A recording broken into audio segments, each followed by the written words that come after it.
نحمده ونصلي ونسلم على رسوله الكريم اما بعد فاعوذ بالله من الشيطان الرجيم بسم الله الرحمن الرحيم ويا قوم إني أخاف عليكم يوم التناد يوم تولون مدبرين ما لكم من الله من عاصم ومن يضلل الله فما له من هاد۔ اور اے میری قوم، میں تم پر پکارے جانے کے دن کا خوف کرتا ہوں جس دن تم پیٹ پھیر کر بھاگو گے، اللہ سے تمہیں کوئی بچانے والا نہیں ہے، اور جسے اللہ گمراہ کرے اسے کوئی راہ دکھانے والا نہیں۔ آل فرعون میں سے وہ مومن کہ جو حضرت موسیٰ علیہ السلام کی حمایت میں کھڑا ہوا اور وہ اپنی قوم کو سمجھا رہا تھا فرعون کے بارے میں کہ اور اس سے کیسے بچنا ہے اور ایمان لے کر آنا ہے، اسی کی گفتگو قرآن ذکر کر رہا ہے۔ گزشتہ کل بھی ہم نے اس مرد مومن کے ذکر کو سماعت کیا تھا۔ آج آگے سنیے کہ اللہ رب العالمین نے ارشاد فرمایا کہ اس مرد مومن نے لوگوں کو دنیا کے عذاب سے ڈرایا، اور اس مرد مومن نے کہا کہ سنو لوگوں، اے میری قوم، کہ میں تم پر اس دن کے عذاب کا خوف کرتا ہوں کہ جس دن ہر طرف ایک پکار مچی ہوئی ہوگی،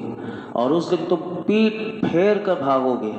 اور اس دن تمہیں اللہ کے عذاب سے کوئی بچانے والا اور تمہاری حفاظت کرنے والا کوئی نہیں ہوگا۔ جو باتیں میں نے تمہارے سامنے کی ہیں ان کا تقاضا یہ ہے کہ تم اپنے ارادے سے باز آ جاؤ اور حضرت موسیٰ علیہ السلام پر ایمان لے کر آ جاؤ۔ میں نے ہر طریقے سے تمہیں نصیحت کر دی ہے، اس کے بعد بھی اگر تم ہدایت حاصل نہیں کرتے تو تمہاری قسمت، کیونکہ سن لو کہ جسے پھر اللہ گمراہ کرتے تو اسے نجات کی راہ دکھانے والا کوئی نہیں۔ یاد رکھیے گا یہاں پر لفظ آیا یوم التناد۔ قیامت کے دن کو پکار کا دن بھی کہا جاتا ہے۔ پکار کا دن اس لیے کہا جاتا ہے کہ اس دن ہر طرح کی ایک پکار مچی ہوئی ہوگی۔ قیامت کے دن ہر شخص اپنے گروہ کے سردار کے ساتھ اور ہر جماعت اپنے امام کے ساتھ بلائی جائے گی۔ جنتی دوزخیوں کو اور دوزخی جنتیوں کو پکاریں گے۔ سعادت اور شقاوت کی ندائیں کی جائیں گی کہ کہا جائے گا فلاں سعادت مند ہوا، اب یہ کبھی بدبخت نہیں ہوگا، اور اعلان کیا جائے گا کہ فلاں بدبخت ہو گیا، اب یہ کبھی سعادت مند نہیں ہوگا۔ اور اس وقت موت کو ذبح کر دیا جائے گا، اور اس وقت ندا کی جائے گی اے جنت والو، اب تمہیں یہاں ہمیشہ رہنا ہے اور تمہیں کبھی موت نہیں آئے گی، اور اے جہنم والو، اب تمہیں ہمیشہ یہاں رہنا ہے اور تمہیں بھی موت نہیں آئے گی۔ پھر اس مرد مومن نے مزید سمجھایا، سنیے کیا فرمایا۔ قرآن بتاتا ہے وَلَقَدْ جَاءَكُمْ يُوسُفُ مِنْ قَبْلُ بِالْبَيِّنَاتِ فَمَا زِلْتُمْ فِي شَكٍّ مِّمَّا جَاءَكُمْ بِهِ حَتَّى إِذَا هَلَكَ قُلْتُمْ لَن يَبْعَثَ اللَّهُ مِن بَعْدِهِ رَسُولًا كَذَلِكَ يُضِلُّ اللَّهُ مَنْ هُوَ مُسْرِفٌ مُرْتَابٌ۔ اور بے شک اس سے پہلے تمہارے پاس یوسف روشن نشانیاں لے کر آئے تو تم ان کے لائے ہوئے میں شک ہی میں رہے، یہاں تک کہ جب انہوں نے انتقال فرمایا تو تم نے کہا کہ اب اللہ ہرگز کوئی رسول نہ بھیجے گا۔ اللہ یوں ہی اسے گمراہ کرتا ہے کہ جو حد سے بڑھنے والا، شک کرنے والا ہو۔ اس آیت میں خطاب اگرچہ فرعون اور اس کی قوم سے ہے، لیکن مراد ان کے آباء و اجداد ہیں، کیونکہ حضرت یوسف علیہ السلام فرعون اور اس کی قوم کی طرف رسول بن کے تشریف نہیں لائے تھے، بلکہ ان کے آباء و اجداد کی طرف وہ رسول بن کر تشریف لائے تھے۔ چنانچہ اس مرد مومن نے یہ کہا کہ اے مصر والو، کہ بے شک تمہارے پاس حضرت موسیٰ علیہ السلام سے پہلے تمہارے آباء و اجداد کے پاس حضرت یوسف علیہ السلام بھی اللہ کی روشن نشانیاں لے کر آئے، اور تمہارے جو آباء و اجداد تھے ان کے لائے ہوئے دین حق سے شک میں ہی رہے، یہاں تک کہ حضرت یوسف علیہ السلام نے انتقال فرمایا تو تمہارے آباء و اجداد نے کہا کہ اب اللہ ہرگز کوئی رسول نہ بھیجے گا۔ یہ بے دلیل بات تمہارے پہلے لوگوں نے کی تھی کہ وہ حضرت یوسف علیہ السلام کے بعد آنے والے تمام انبیاء کی تکذیب کریں اور انہیں جھٹلائیں اور وہ کفر پر قائم رہیں۔ حضرت یوسف علیہ السلام کی نبوت میں تمہارے آباء و اجداد شک کرتے رہے اور بعد والوں کی نبوت کے انکار کے لیے انہوں نے یہ منصوبہ بنایا کہ اب اللہ کوئی رسول نہ بھیجے گا۔ یاد رکھو کہ جس طرح تمہارے آباء و اجداد گمراہ ہوئے، اسی طرح اللہ ہر اس شخص کو گمراہ کر دیتا ہے کہ جو حد سے بڑھنے والا ہو اور ان چیزوں میں شک کرنے والا ہو کہ جن پر روشن دلیلیں شاہد ہیں، گواہی دینے والی ہیں۔ اور حضرت موسیٰ علیہ السلام بھی اللہ کی بڑی بڑی نشانیاں لے کر آئے۔ پھر اس مرد مومن نے مزید کیا کہا، سنیے قرآن بتاتا ہے، الذین یجادلون فی آیات اللہ بغیر سلطان اتاہم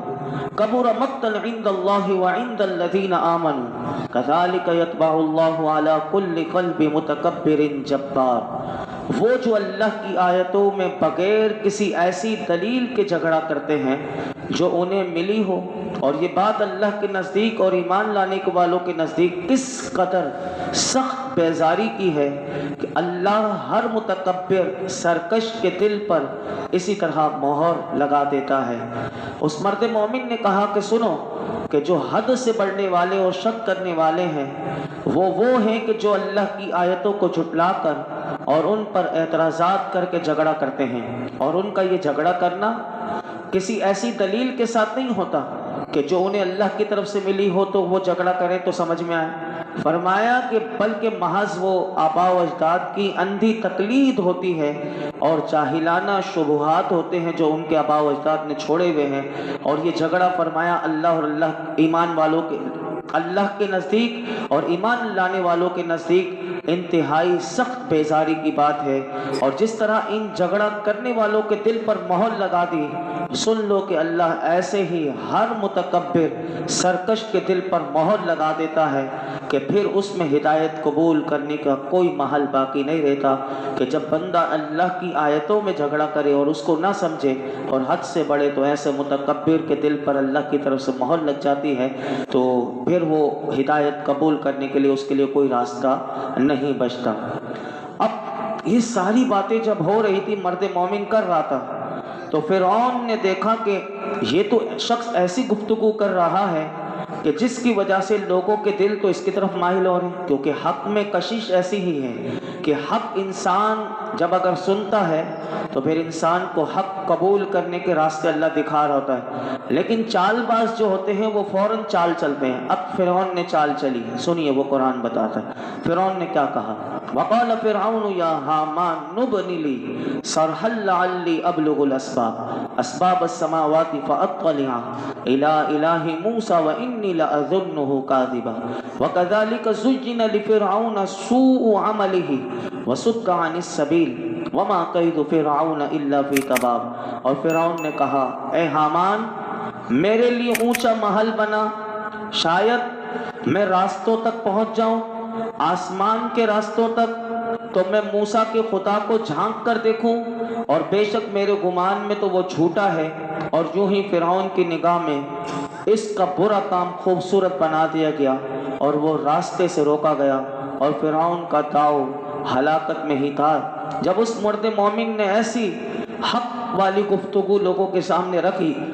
اور لوگوں کو اللہ کے دین کی طرف بلایا، اس مرد مومن نے بھی، تو لوگ اس کی درست بات کو درست سمجھ رہے تھے، تو فرعون نے فوراً موضوع کو تبدیل کر دیا۔ اب دیکھیے لوگوں کی توجہ کہاں تھی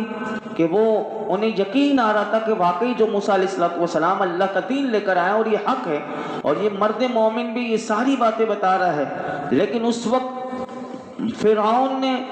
مکاری کرتے ہوئے، چال بازی کرتے ہوئے اپنے وزیر کی طرف، کہ یہ بھی ایک چال بازی ہوتی ہے کہ کیسے لوگوں کے اٹریکشن کو اور لوگوں کی توجہ ہٹانے کے لیے، اس نے اپنے وزیر حامان کی طرف آواز نکال کر کہا، اے حامان۔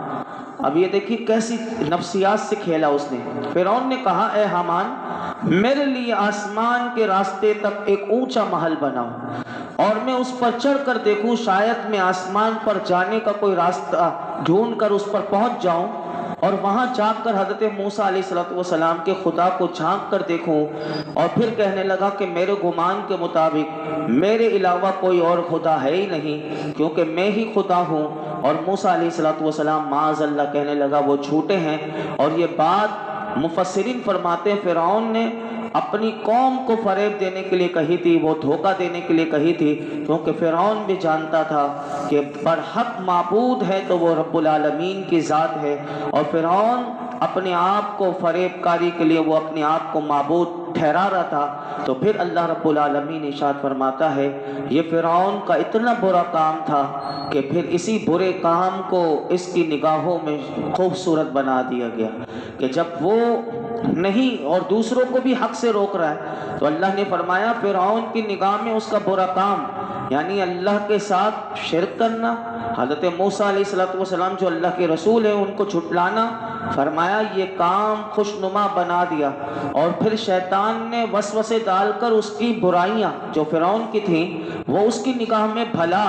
بھلی کر کے اس کو دکھا دی، اور وہ ہدایت کے راستے سے روک دیا گیا۔ اور حضرت موسیٰ علیہ السلام کی نشانیوں کے مقابلے میں فرعون کے مکر و فریب، نقصان اور ہلاکت کا شکار ہوئے، اور وہ اپنے کسی داؤ میں کامیاب نہ ہو سکا۔ پھر اس مرد مومن کی گفتگو رکی نہیں۔ اب یہ فرعون نے چال بازی کی، لیکن مرد مومن دیکھیے جب تک وہ سمجھا سکتا تھا، قرآن بتاتا ہے وہ گفتگو کر رہا ہے علل اعلان اس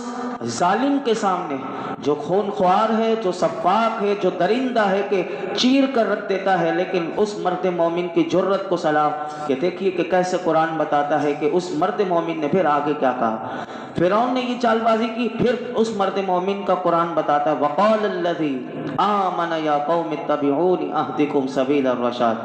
اور ایمان والے نے کہا اے میری قوم میری پیچھے چلو، میں تمہیں بھلائی کی راہ بتاتا ہوں۔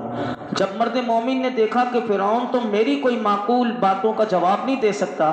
تو اس نے پھر اپنی قوم کی طرف مخاطب ہوتے ہوئے کہا کہ اے میری قوم تم فرعون کی پیروی کرنے کے بجائے تم میری پیروی کرو، میں تمہیں بتاتا ہوں کہ بھلائی کا اور نجات کا راستہ کون سا ہے، میں تمہیں اس راستے پر چلاؤں گا۔ یہاں پر مفسرین فرماتے ہیں کہ اس آیت میں اس بات کی طرف اشارہ ہے کہ فرعون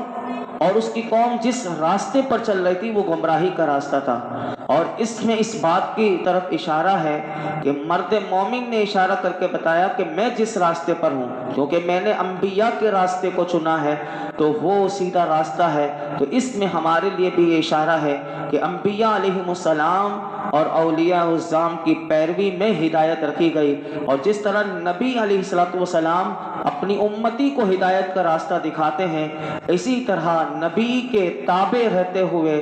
اسی کے جو امتی ہوتے ہیں، اس امت کے اولیاء ہوتے ہیں، صالحین ہوتے ہیں، وہ بھی ہدایت کا راستہ دکھاتے ہیں۔ آپ دیکھ لیجئے کہ ہماری اس امت میں بھی اللہ کے نبی کے امتی اولیاء صالحین نے یہی مشن جاری رکھا، اور آج بھی اس مشن پر انبیاء کے وارث علماء ہیں، اولیاء ہیں، وہ اسی راستے کو لوگوں کو بتا رہے ہیں کہ اے لوگوں یہ راستہ سیدھا ہے، اسی راستے پر چلو گے اور اسی نظام پر چلو گے تو تم بھی کامیاب ہو جاؤ گے اور تمہاری آخرت بھی کامیاب ہو جائے گی۔ آج بھی اس مشن سے لوگ ہٹ رہے ہیں اور اس راستے کو سمجھنے کے لیے تیار نہیں، تو جب یہ سمجھ جائیں گے تو پھر حقیقت میں لوگوں کو اپنی حق زندگی بھی سمجھ میں آ جائے گی، اور جس مشن کے لیے وہ دنیا میں آئے، جس مقصد کے لیے، تو پھر لوگوں کو وہ مقصد سمجھ میں آ گیا تو پھر دنیا سے دل نہیں لگے گا، پھر آخرت کی طرف ہوگا۔ یہی بات اب دیکھیے مرد مومن نے دیکھا کہ یہ تو دنیا کی سارے حوالے میں نے دے دیے، اب اس مرد مومن نے آخرت کی طرف گفتگو کی لوگوں کو سمجھانے کے لیے، کہا یا قومی انما هذه الحیات الدنیا متاع وان الآخرۃ ہی دار القرار، اے میری قوم یہ دنیا کی زندگی تو تھوڑا سا سامان ہی ہے، اور بے شک آخرت ہمیشہ رہنے کا گھر ہے۔ مرد مومن نے اپنے قوم کو نصیحت کرتے ہوئے کہا اے میری قوم یہ دنیا کی زندگی تھوڑی سی زندگی ہے، اور تھوڑی سی مدت کے لیے تم یہاں پر ہو، اور یاد رکھو کہ یہ جو تمہیں نفع مل رہا ہے، فرعون کی بظاہر یہ بادشاہ ہے، تمہیں تھوڑا سا نفع دے گا، لیکن یاد رکھنا اس کو بقا نہیں، یہ باقی نہیں رہے گا، اور ایک دن یہ ضرور فنا ہو جائے گا۔ جبکہ میں تمہیں جس گھر کی طرف بلا رہا ہوں وہ آخرت کا گھر ہے اور وہ ہمیشہ رہنے والا ہے، اور اس فانی زندگی سے وہ زندگی جو ہے وہ لاکھ درجے بہتر زندگی ہے۔ یہاں سے آخری بات اسی پر میں گفتگو سمیٹتا ہوں کہ اس آیت کریمہ کی میں علماء فرماتے ہیں کہ یہ معلوم ہوا کہ سابقہ امتوں میں بھی ایسے عقل مند لوگ تھے کہ جن کے نزدیک دنیا ہمیشہ مذموم ہی رہی، اور وہ لوگ دنیا کے پیچھے بھاگنے اور اس کا مال و متاع جمع کرنے اور اس سے محبت کرنے سے بچتے تھے، اور لوگوں کو بھی اس کی ترغیب دیتے رہتے تھے۔ میرے آقا علیہ الصلوۃ والسلام کی جب ہم سیرت مبارکہ کو اگر اٹھا کر پڑھیں تو میرے آقا علیہ الصلوۃ والسلام کی مبارک زندگی میں ایسی اتنی روشن تعلیمات موجود ہیں کہ جس میں ہمیں پتہ چلتا ہے کہ میرے آقا نے اپنے عمل سے بتایا کہ جس طرح دنیا سے بے رغبت کیسے رہنا چاہیے اور آخرت کی طرف راغب رہنے کی حضور نے اپنی امت کو بار بار تلقین کی، تعلیم دی ہے، اور کس طرح میرے آقا علیہ الصلوۃ والسلام نے ایسی سادہ زندگی گزاری اور زاہدانہ زندگی، اور اس کی مثال جو ہے پوری تاریخ میں کہیں ہمیں نہیں مل سکتی۔ خوراک ہو، پوشاک ہو، سامان ہو،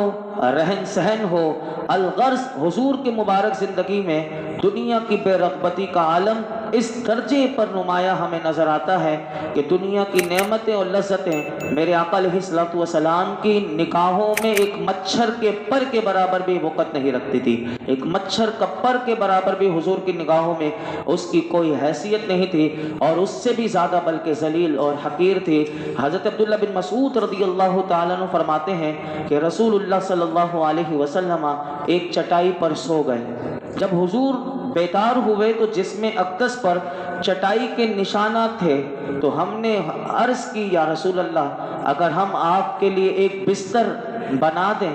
تو میرے آقا علیہ الصلوۃ والسلام نے اپنے صحابی کو کیا جواب دیا، سنیے۔ حضرت عبداللہ بن مسعود فرماتے ہیں جب ہم نے حضور کو بستر کی پیشکش کی تو میرے آقا نے فرمایا مجھے دنیا سے کیا لینا ہے، میں دنیا میں صرف ایک سوار کی طرح ہوں کہ جو کسی درخت کے نیچے سائے کو طلب کرے، یعنی اس میں سائے میں بیٹھ جائے اور پھر اس درخت کے سائے کو چھوڑ کر روانہ ہو جائے۔ حضرت عمرو بن عاص رضی اللہ تعالیٰ عنہ ممبر پر کھڑے ہو کر آپ نے فرمایا اللہ کی قسم میں نے تم لوگوں سے زیادہ کسی کو اس چیز میں رغبت کرتے نہیں دیکھا کہ جس چیز سے رسول اللہ صلی اللہ علیہ وسلم دور رہتے تھے۔ تم لوگ دنیا میں رغبت رکھتے ہو جبکہ نبی اکرم صلی اللہ علیہ وسلم دنیا میں رغبت نہ رکھتے تھے۔ اللہ کی قسم حضرت عمر بن عاص کہتے ہیں کہ آپ پر 3 دن بھی نہ گزرتے تھے کہ آپ کی آمدنی سے قرض زیادہ ہو جاتا تھا، یعنی اتنا بھی حضور کے پاس نہیں۔ حضرت انس رضی اللہ تعالیٰ عنہ فرماتے ہیں کہ میرے آقا علیہ الصلوۃ والسلام نے مجھے نصیحت کرتے ہوئے، یہ حضور کے خادم خاص ہیں، حضور کیسی ان کی تربیت کرتے ہیں کہ حضرت انس فرماتے ہیں حضور نے مجھ سے فرمایا اے میرے بیٹے موت کا ذکر کثرت سے کیا کرو، موت کا ذکر کثرت سے کیا کرو، جب تم کثرت سے موت کو یاد کرو گے تو فرمایا تمہیں دنیا میں رغبت نہ رہے گی اور پھر تم آخرت کی طرف رغبت رکھنے لگو گے، اور بے شک آخرت ہمیشہ رہنے کا گھر ہے اور دنیا اس کے لیے دھوکے کی جگہ ہے کہ جو اس سے دھوکہ کھا جائے۔ اور حضرت عبداللہ بن مسعود ہاشمی رضی اللہ تعالیٰ عنہ روایت کرتے ہیں کہ رسول اللہ صلی اللہ علیہ وسلم نے ارشاد فرمایا اس آدمی پر انتہائی تعجب ہے کہ جو آخرت کے گھر کی تصدیق تو کرتا ہے، یہ ہمارے لیے کہ جو اس آدمی پر انتہائی تعجب ہے جو آخرت کے گھر کی تصدیق تو کرتا ہے لیکن کوشش دھوکے والے گھر یعنی دنیا کے لیے کرتا ہے۔ اللہ رب العالمین ہمیں دنیا سے زیادہ اپنی آخرت کو سنوارنے اور اپنی آخرت کو بہتر سے بہتر بنانے کی خوب سے خوب تر کوشش کرتے رہنے کی اللہ رب العالمین ہم سب کو کوشش کرتے رہنے کی توفیق عطا فرمائے، اور اللہ ہماری آخرت اچھی فرمائے، ہم سب کے دین و ایمان کی حفاظت فرمائے۔ الحمدللہ رب العالمین۔ والصلاة والسلام على سید الانبیاء والمرسلین وعلى آلہ واصحابہ اجمعین یا رب العالمین یا ارحم الراحمین۔ ہمارے تمام صغیر کبیرہ گناہ معاف فرما، ہماری بے حساب مغفرت فرما، ہمارے والدین کی، میرے آقا کی تمام امت کی مغفرت فرما، درس قرآن سننا سنانا اپنی بارگاہ میں قبول فرما، ہمارے لیے سیکھنا سکھانا، سمجھنا سمجھانا، عمل کرنا آسان کر دے۔ اے رب کریم نماز عشاء ادا کرنا، درود و سلام پڑھنا اپنی بارگاہ میں قبول فرما۔ رب کریم اپنے اور اپنے حبیب کی سچی محبت عطا کر دے، حضور کا سچا غلام بنا دے، آخرت کی ہر لمحہ فکر دے دے، اپنی موت کی فکر دے دے۔